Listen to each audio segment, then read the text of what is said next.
Bien, nous allons corriger l'exercice numéro 1 de la feuille 5. Donc nous avons 4 fonctions, 4 applications. Il s'agit ici de dire si à chaque fois c'est une application linéaire ou non. Donc la première, on a f1 donc, qui va de R2 dans R, qui a xy associe x carré plus y carré plus 1.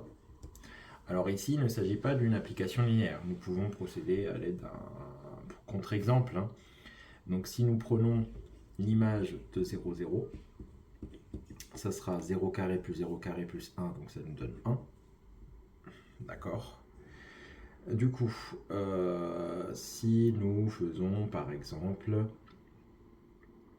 donc f2, oui, donc là il y a différentes manières de faire. Donc on peut très bien faire lambda u avec lambda égale 0 et voir ce que ça donne. Donc là je peux par exemple tout simplement prendre l'image de 0, 1. Bon, c'est pas le seul moyen, d'accord. Donc l'image de 0, 1, ça va nous faire quoi? Ça va nous faire du 1 plus 1, donc ça fait 2. Du coup là, si je fais l'image de la somme des deux, d'accord, donc on est d'accord que le vecteur 0 plus 0, 0, 0 pardon, plus le vecteur 0, 1, c'est égal au vecteur 0, 1. Donc ben là, nous voyons bien que l'image de 0, 0 plus l'image de 0, 1, donc en utilisant ce qu'on a fait ici, c'est égal à 1 plus 2, c'est-à-dire 3. Et ça, ben, c'est différent de l'image de 0, 1, d'accord, qui est égal à 2. Donc, directement, nous pouvons affirmer que f n'est pas linéaire.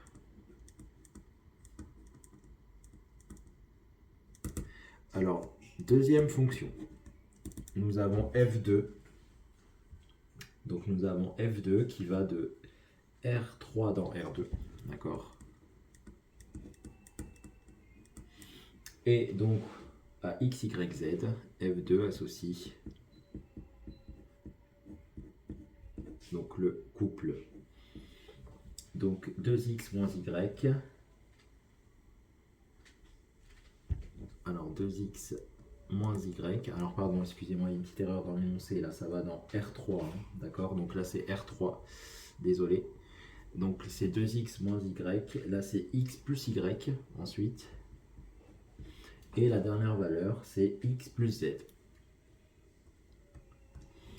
Alors, pour montrer qu'elle est linéaire, nous pouvons directement nous donner donc soit u qui est égal à x, y, z et v qui est égal à x', y', z', donc deux éléments de R3, d'accord. Et on se donne un lambda appartenant à R.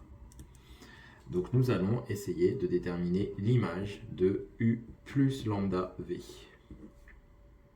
Alors f de u plus lambda v, on est d'accord, ça va nous faire l'image de donc x plus lambda x',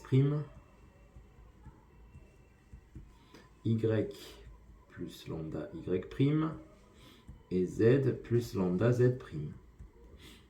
D'accord. Alors, donc, ici, en fait, si vous voulez, là, le x, y, z, j'aurais pu les remplacer par des grands x, y, z. Là, si vous voulez, grand x, grand y, grand z. Ici, pareil, grand x, grand y, grand x, grand y, grand x, z. Alors, donc, du coup, ça va jouer le rôle de grand x, ça le rôle de grand y, ça le rôle de grand z. Alors, bah, allons-y. Regardons ce que ça va donner. Donc, ça va nous faire 2 grand x moins y. Donc, 2 fois x plus lambda x' moins y, c'est-à-dire donc moins y plus lambda y'. La deuxième donnée, c'est grand x plus grand y. Donc, j'ajoute ces deux-là. D'accord, donc x plus lambda x' plus y plus lambda y'. Donc les parenthèses ne sont pas utiles, je les mets uniquement pour qu'on voit bien que ça c'est du coup mon grand x et ça mon grand y. Et enfin le dernier terme c'est grand x plus z. Donc c'est x plus lambda x' plus, pardon, z, c'est-à-dire z plus lambda z'. Alors, on va essayer d'écrire ça de manière plus ordonnée. On va mettre les x, y ensemble, les x', y' ensemble, et ainsi de suite. Donc là, nous aurons 2x moins y plus 2 lambda x' moins lambda y'. Ensuite, ici, nous avons x plus y plus lambda x' plus lambda y'. Et enfin, ici, nous avons x plus z plus lambda x' plus lambda z'. D'accord? Alors, donc là, nous pouvons effectivement séparer ça en la somme de deux termes. On va d'une part écrire les termes en x, y, z plus les termes en x', y', z'. Donc le terme en x, y, z, j'aurai 2x moins y. Ici, j'aurai x plus y. Ici, j'ai x plus z. Plus, alors ici, j'ai donc 2 lambda x' moins lambda y'. Donc, je peux d'ailleurs même mettre le lambda en facteur. Hein. D'accord? Donc, j'aurai lambda facteur de donc 2x' moins y'. Le deuxième terme, ça sera lambda facteur de x' plus y'. Et le dernier terme, j'aurai donc lambda fois x' plus z'.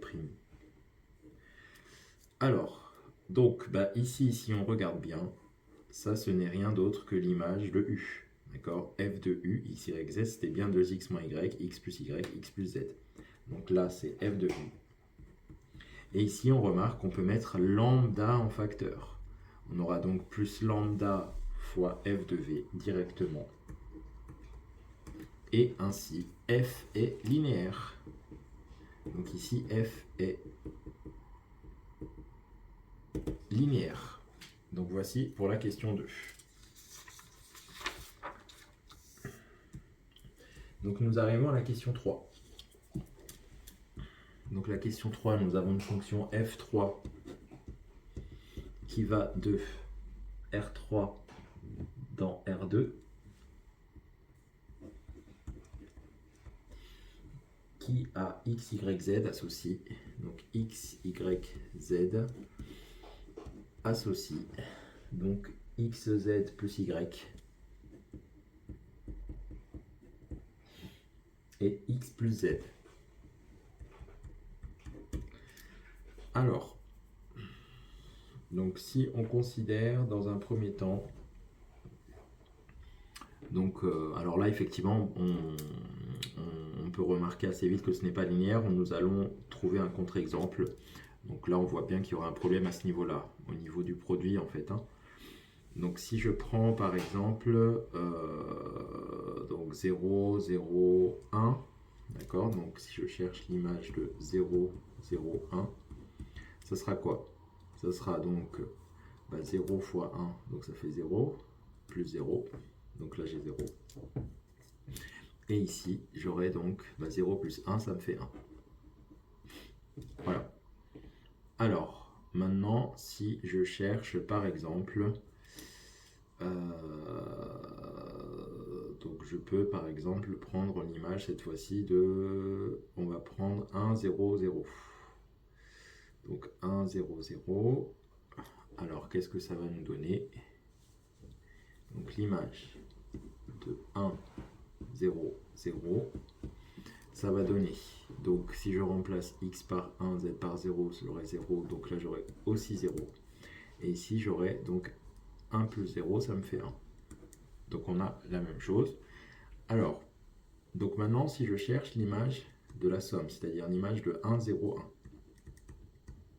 1. Donc ça va nous donner quoi ici? J'aurai 1 fois 1 plus 0, donc ça me fait 1. Et ici, j'aurai 1 plus 1, c'est-à-dire 2. Alors là, on voit bien que lorsque je fais la somme des deux, je n'obtiens pas cette image-là. Donc la multiplication n'est pas linéaire. D'accord? Donc ici, f de 0, 0, 1 plus f de 1, 0, 0 est différent de 1, f de 1, pardon, 0, 1. Donc, f3 n'est pas linéaire.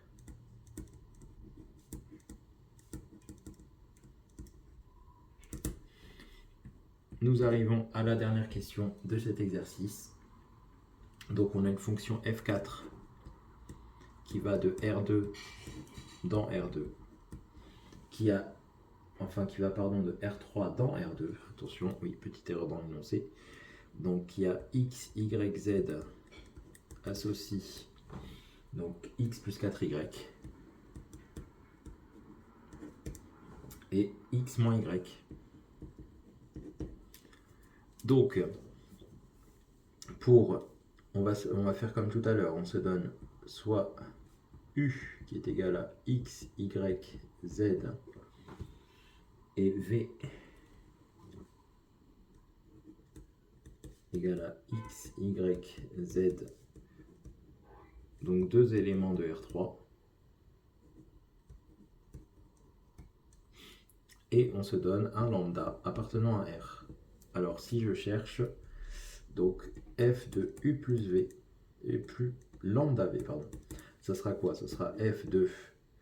Alors ici, pardon, j'ai été un peu vite, c'est x', y', z'. Donc ça sera x plus lambda x', donc y plus lambda y'.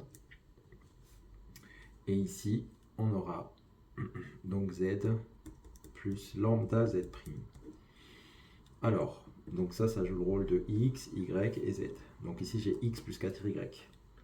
Donc ça sera x plus lambda x' plus 4y, c'est-à-dire 4 donc fois y plus lambda y'. Et ici, j'ai x moins y. Donc j'aurai x plus lambda x' moins y plus lambda y'. Donc ça nous donne, alors pareil, de la même manière, on va essayer de séparer. On va mettre les x, y, z d'une part, les x', y', z' d'autre part.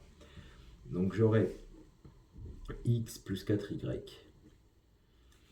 donc plus lambda que je peux mettre directement en facteur, là j'aurai x' plus 4y'.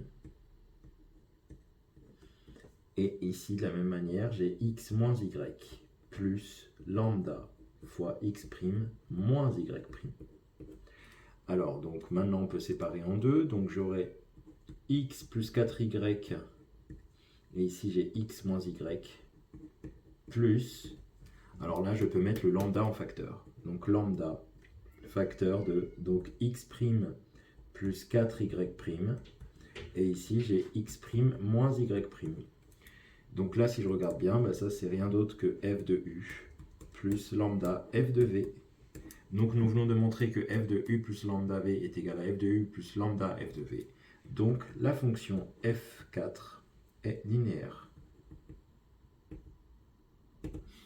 Donc oui, autant pour moi, c'est f4, j'aurais dû mettre effectivement ici partout des petits 4. Et voilà pour cet exercice.